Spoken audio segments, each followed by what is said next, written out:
The Locked On Podcast Network presents the College Sports Big 3 in 30. The three biggest stories in college sports. From our local experts at the Locked On Podcast Network. Bringing you the real story. Why it matters, what's next, who wins the big game, and more, all in 30 minutes. The College Sports Big 3 in 30 starts now with the biggest story in college sports. Notre Dame defensive coordinator Al Golden is on the move, so where will Notre Dame go to replace him? You are Locked On Irish, your daily podcast on the Notre Dame Fighting Irish. Al Golden is leaving Notre Dame to become the defensive coordinator for the Cincinnati Bengals. This has been rumored for days, but I'll admit, it still stings now that it's official. So what was your reaction to the news? Ultimately, it's not surprising, but to me, it is interesting how the tenor around this conversation shifted. Really felt like for months, the whole narrative was there's no way Al Golden's going to leave. He's not interested. He's happy at Notre Dame. And everybody made such a big deal about the extension Notre Dame had given him before the season, pointing to the 4 years on that contract, how much he was getting paid. But obviously that didn't really mean much. Now I understand that 3 years is a long time for a college coordinator, but I do think it's interesting how quickly that changed. Like, was there no buyout there? Has there been anything reported on that? Was there an NFL clause? Because everybody made a huge deal about that extension. It doesn't look like it mattered at all. I think it mattered. I think it just really narrowed down the list of potential suitors for Al Golden. Like, it sounded like he didn't want to entertain any other college jobs. He was perfectly content. But I think that there is a special affinity for Cincinnati for Al and his family. I mean, he spent a few years there as the linebackers coach before he joined Notre Dame staff as the defensive coordinator. I think the family really enjoys the area. And I do think that there was always a pull for Al Golden to go back to the NFL. And something that John Bryce from Football Scoop mentioned that I never even considered is that maybe there's a desire for Al Golden to become a head coach in the NFL. He's already tried it at the college level. Didn't really work out, at least not at Miami, but I think that was not really his fault there because there was so much other stuff going on. But if that's true, if he does want to become an NFL head coach, I think he's probably capable of doing that. And his coaching style might be more suited for that league because he's so good at the X's and O's. And if that's what he wants to do, it makes sense to go to the Bengals, be a defensive coordinator there, try to turn things around, and then maybe that will set him up for an opportunity to get a head job at that level. I mean, he's only 55 years old, so I think that plays a factor in it all, but I really don't think there were many other jobs he would have taken to leave Notre Dame, but unfortunately, this is the one. Yeah, I guess it is. And it's still risky, right, too, because I think Zach Taylor and co. really run the risk of being fired next year if they have another disappointing season. So it's interesting for that reason, too. But I definitely understand the pull back to it. I'm a little bit surprised from the Bengals' perspective that they went back to this tree after Golden worked for Lou Anarumo, and then they fired him. But that might be more of an indictment on how bad the players they have on the Bengals defense are than any coaching, but somebody just had to take the fall. But it is interesting for that reason, too. Yeah, I do understand the sentiment, especially considering like Zach Taylor. You think that if the Bengals don't make the playoffs next year, are they going to clean house? But then you remember that this is the same organization who kept Marvin Lewis employed from 2003 through 2018. And you have to imagine the Bengals are going to be better next year with Al Golden and everyone they have on offense. But there is a world where they have another really disappointing season. You know, what happens if Burrow gets hurt again and they win like 4 games? Would that be enough to clean house? And then Al Golden is just sitting there after one season with the Bengals. Obviously, I don't want that for him, but I think it's a real possibility and something that I'm sure he at least considered before he accepted this job. Yeah, I guess so. I mean, we'll see what happens, but it's just there's definitely some risk associated with it. I also don't really understand the people who think that like he had one foot out the door before the national championship. Like, the Bengals fired their defensive coordinator on January 6th. And I'm sure that the first contact that they had with Al Golden was not this past week. I think what happened there was his agent had been working behind the scenes. Al probably expressed interest to his agent saying, hey, yeah, I'm interested in that job. And then the agent works with the organization and then gets to this point where he does the interview now that the season ends. But I don't know. Did you put any stock into that? Do you think that his interest in this Bengals job had anything to do with the fact that the defense did not play their best against Ohio State? No, and I frankly think that's a very immature reaction for anybody that has one. And people had the same reaction with Clark Lee before the ACC championship game and the Alabama game in 2022. And it's just unfair. It ignores the fact that these defenses were going up against superior talent. And yes, they didn't play their best, but I just think that's silly. And a lot of the mistakes they made were due to poor technique, not coaching. So I just like it's an immature reaction, if you ask me. I think it's fair to be disappointed that Notre Dame's last game with Al Golden as defensive coordinator went so poorly. That was probably the worst game that any Notre Dame defense has played in his 3 years at the job. But also, yeah, they were going up against one of the best offenses that we've ever seen. And they have Chip Kelly as the offensive coordinator. And sometimes you just lose those battles. But now that Al Golden is officially out the door, it seems like Mike Mickens, Notre Dame's current defensive backs coach, is the most logical option to replace Golden. I really can't think of anyone else. And I really don't want to lose Al Golden and Mike Mickens in the same offseason. And I feel like if Notre Dame does not promote Mickens, that is certainly going to be a possibility because there are going to be other teams around college football who are looking for a defensive coordinator and might see Mike Mickens as the perfect fit. So do you think it's going to be Mike Mickens? Is that all said and done? Or do you think that there's another candidate that I just haven't mentioned or even thought of? I think it will likely be Mike Mickens, although I would not be surprised if Notre Dame took a swing at a former Notre Dame defensive coordinator. Just throwing that out there into the ether. John Tenuta? Yeah, exactly. You hit it. I was thinking him or Corwin Brown, but I don't know if Corwin Brown ever coached again after he got arrested. So probably not him. Well, unfortunately, Bob Diaco just accepted a job with Bill Belichick and the UNC Tar Heels. I don't think he's defensive coordinator, though. I think he's going to be the linebackers coach, correct? I think you're right. Yeah. Yeah.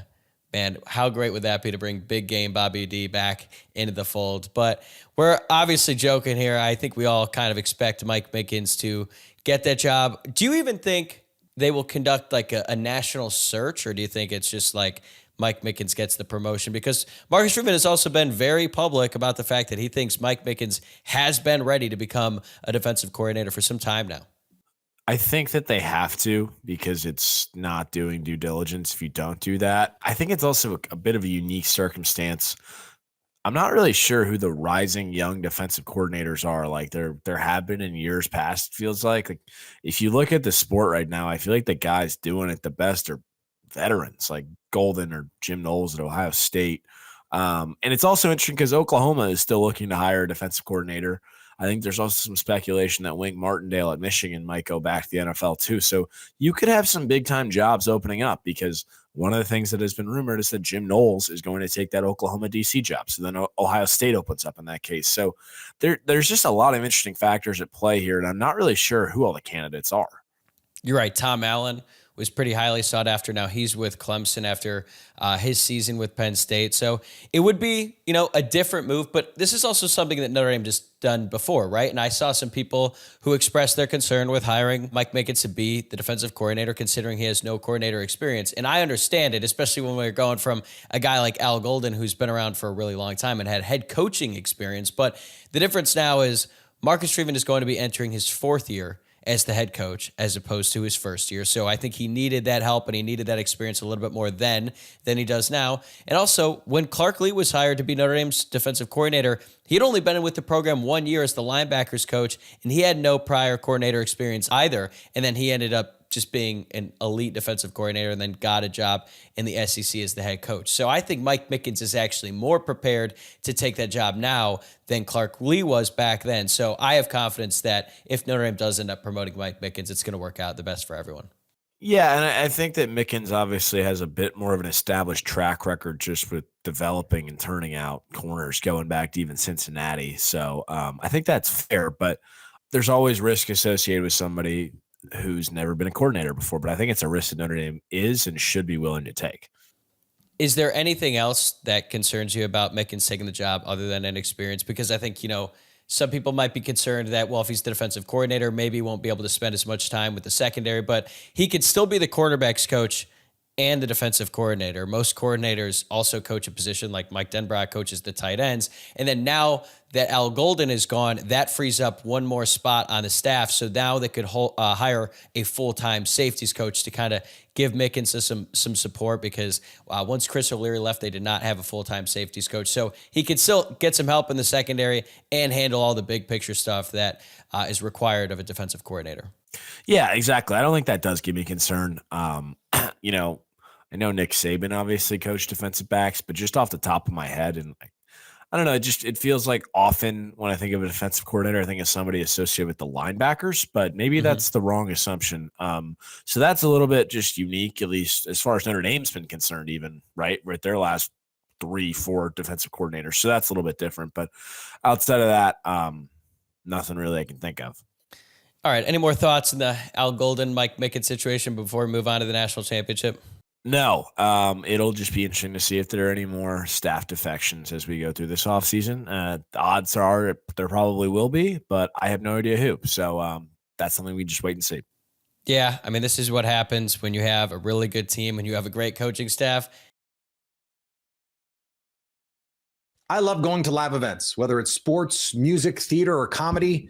One of the most fun evenings this year was me and my wife getting a chance to go out. The excitement, the energy, it's unforgettable. It's unmistakable. Gametime has a new feature called Gametime Picks that makes getting tickets for your favorite live events even easier. Gametime Picks filters out the fluff to show you only incredible deals on great seats, so you don't have to waste time searching through thousands of tickets.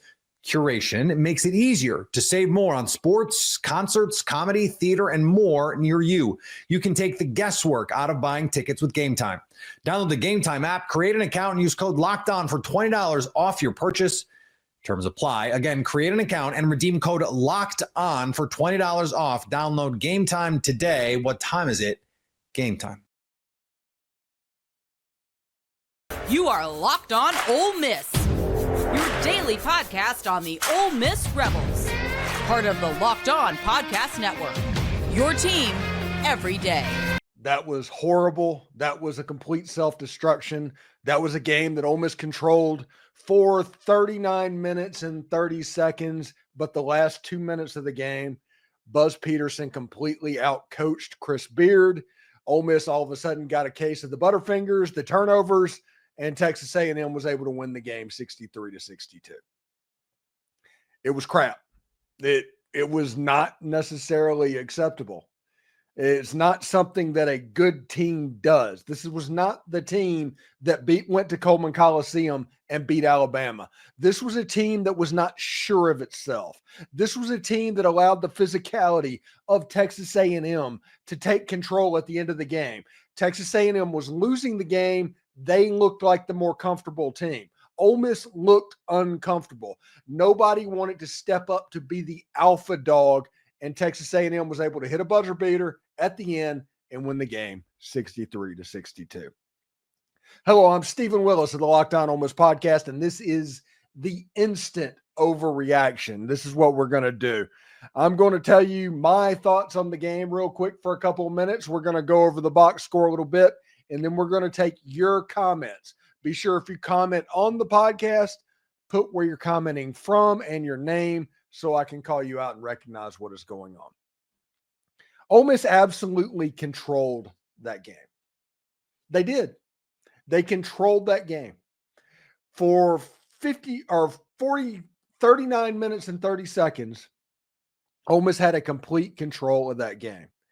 That game changed when Buzz Peterson decided to, hey, let's let Devin Barnes get open and foul him. He's a 68% free throw shooter. He missed the front end of the one-on-one that allowed a situation to where a three-point shot could win the game. A&M, to their credit, took the three-point shot, nothing but net, and wins the game. Ole Miss took it down the court, and there was a weird scrum for the ball and all that, and Ole Miss just wasn't able to carry it over. This was not the basketball team that beat Alabama. This was not that confident group at the end of the game whenever it got weird handling what was going on. This was not that team. This looked like a team that was unsure of themselves, unsure how to deal with the trap. I'm sure they worked against it. I'm sure Chris Beard taught all of that stuff. There was weirdness in their indecisiveness at the end. Nobody wanted to be the alpha dog at the end of the game to win the game. It looked like for a little bit it was going to be Sean Padula, who looked very good from the outside. Juju Murray looked very good from the outside. but nobody stood up to take control in this basketball game. And Texas A&M was able to whittle an 8-point lead down to Texas A&M winning the game 63-62. I don't think A&M led until the last shot went in. That was the first time that Texas A&M led this game. And it's kind of a gut punch a little bit, because what this game does is make the Missouri game mean that much more. It makes that Missouri game be very important, because Ole Miss is in a race to 8. After the Alabama game, we thought it was a race to 10, but we're going to go back to a race to 8 after losing 2 in a row. They have a road game to prevent a 3-game losing streak to the Missouri Tigers this weekend. If Ole Miss can get that win and get right, that's 1-on-1 on the week, we're fine. Everything's good with Texas coming into town and Auburn coming into town. This is a difficult stretch, like all stretches are in SEC basketball. What is discouraging is a very senior-laden and kind of grown-up team freaked out at the end of that game. The pressure got to them. There were some athletes from Texas A&M. Yeah, they have athletes. No joke. But Ole Miss freaked out at the end of that game. Very un-Ole Miss-like to freak out in that situation. This is a team that doesn't turn the ball over, and it just got sloppy in the last 2 minutes of that game. A lot of that has to do with the rock fight that Texas A&M created. Props on them. It was a perfect storm, keeping the game in the 60s. This is where both teams wanted to live, and they made it happen. Ole Miss forced 20 turnovers from Texas A&M. It was a mess. And if anybody else is out there and looking at it, Ole Miss needs to bounce back. This was a hard loss. This was a gut punch. This was a legitimate gut punch. Ole Miss should be 5-1 going into the Missouri Tigers game. Instead, they are 4-2 with a chance to go 4-3 after a 4-1 start, or 4-0 start. Essentially, you had the overtime game against Mississippi State to where you missed a buzzer beater to win or to tie. You had this situation to where you missed a shot that could have won the game at the very end. Now you have the Missouri Tigers coming up before you get the Auburn Tigers and all of them. So when Ole Miss plays its best, they can beat dang near anybody in the country. When Ole Miss plays like this, I'm concerned that they're going to be able to get a win against South Carolina. This was a team that was not sure of themselves. This was a team whose confidence was shaken and didn't think they were going to score. All right, so this game was interesting. So we're going to talk about the results of it. Texas A&M 63-62 winner in the game. Neither team shot particularly well. Wade Taylor for Texas A&M, their best player, had a rough night as well. Ole Miss shot 36.9%. A&M 38.7%. Ole Miss was 13-35. They shot way too many three-point shots in this game. Texas A&M shot 8 of 28. When people complain about basketball, that's what they're talking about. They're just jacking up threes. Turnovers, Ole Miss had 13, many of them in the last 2 minutes. A&M had 20. Ole Miss had 31 rebounds. A&M 48. That was the difference in this ball game. Ole Miss, whenever they lose the rebound battle this much, it is hard for them to win a game, and both teams had 11 fouls. A&M was led by Zurich Phelps, who had 14 points. Farrell Payne had 10. Manny Abaseki had 12. Ole Miss was led by Sean Padula, who had 16 points. Malik Dia had 12. Jamin Brakefield had 10. Jalen Murray had 12 for a total of 62 points. Ole Miss shot 75% from the foul line. The one they missed was the one they most needed to make. A&M shot 77.8%, 7-9 from the line. The officials in this game were at the very least weird. If you look at the number, the game was way too physical to have that few of free throws shot in this game. It just was. The refs let a physical game happen. They tried to get it under wraps later on in the game. It was a little bit too late. But this game had turned into a rock fight and stuff like that as well. So we'll see exactly how that goes. This was a game that Ole Miss gave away. This was a game that Ole Miss could have won. This is a game that Ole Miss should have won. This is a game that Ole Miss did not win. And as good as it's going to look at the end of the season to have that Alabama win on your resume, it's going to probably look just as poor thinking about how you could have and should have won this football game against Texas A&M, or basketball game against Texas A&M. It was a mess. It was no other way to put it. It was a mess. It was a disaster thing. Buzz Peterson, like I said, coached Chris Beard under the table, essentially. It was a situation where he completely controlled the last 2 minutes of the game. He determined what was going to happen. He determined fouls and the way the defense was going to be set up. He made Ole Miss speed up and become really uncomfortable. Ole Miss, the senior-laden, grown-up team, looked very uncomfortable, and Texas A&M looked more comfortable down 8 points with 2 minutes left to go. There was no alpha dog for Ole Miss to look at what could happen. So we'll see exactly how that goes moving forward, and we'll see what they do.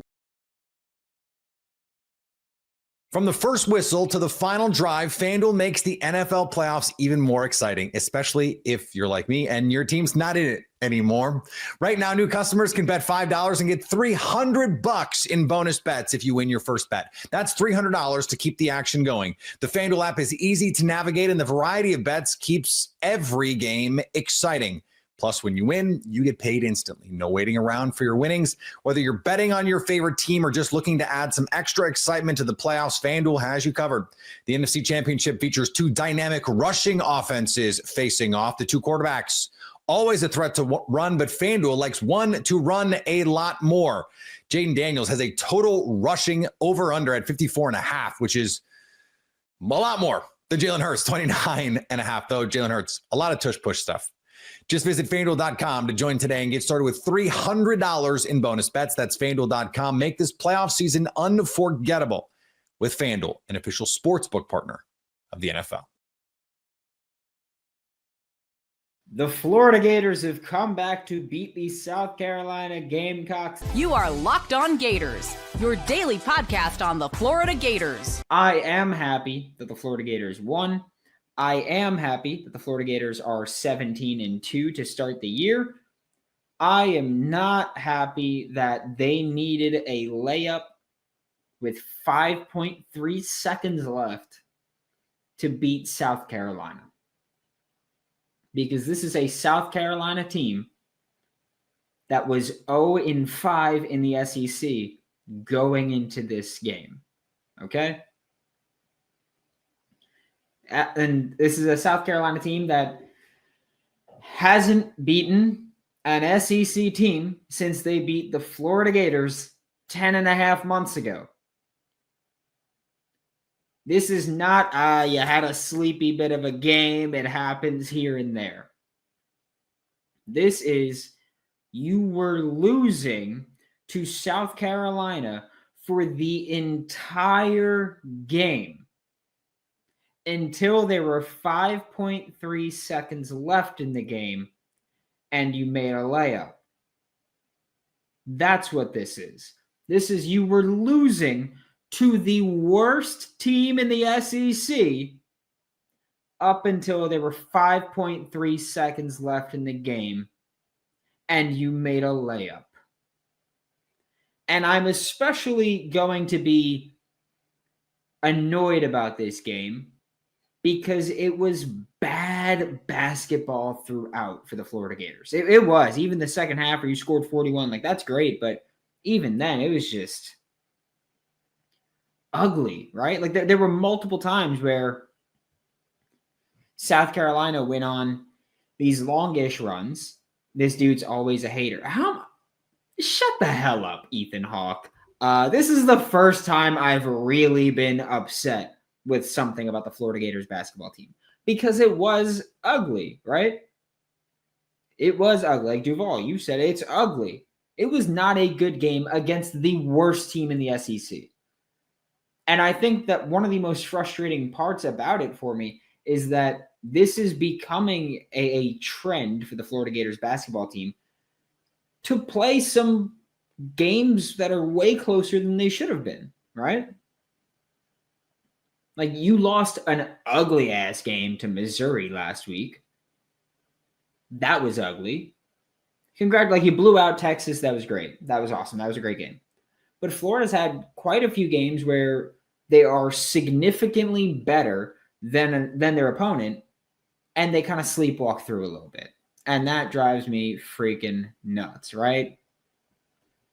With the South Carolina game this week, with Missouri last week, the Kentucky game was kind of bad. Florida has far too many games where they either don't play for a half or they just play sloppy and messy. And there's too many players that slump at too many times, right? Like Will Richard, thank goodness for Will Richard, because Will Richard put up 22 points, scored quite a few at the end there, and you won by 1 against South Carolina, right? Walter Clayton shot 6 for 15. Elijah Martin shot 5 for 15. There's far too much inefficient basketball being played by the Florida Gators right now. And I've said before, like, I'm glad it's happening right now, right? Like, I'm glad it's happening right now because at least you can fix it. And I'm not saying that they're going to fix it. I'm not going to make an assumption like that. But at least if you have this opportunity now, you can try to fix it. Denzel Aberdeen played great off the bench. I loved what he did. Loved it. Thought that was great. Alex Condon. Look, and we've talked about this before, like jokingly. We've made a couple comments about it. And I said it to the Insider program. But I like that the Florida Gators have two bigs in Alex Condon and Ruben Chinilu that want to get active down low as scorers. They want to try to score in the paint. They've tried adding to their repertoire, and I respect that. But oh my God, they're so inefficient at it. It drives me nuts. Alex Condon shot 2 for 8.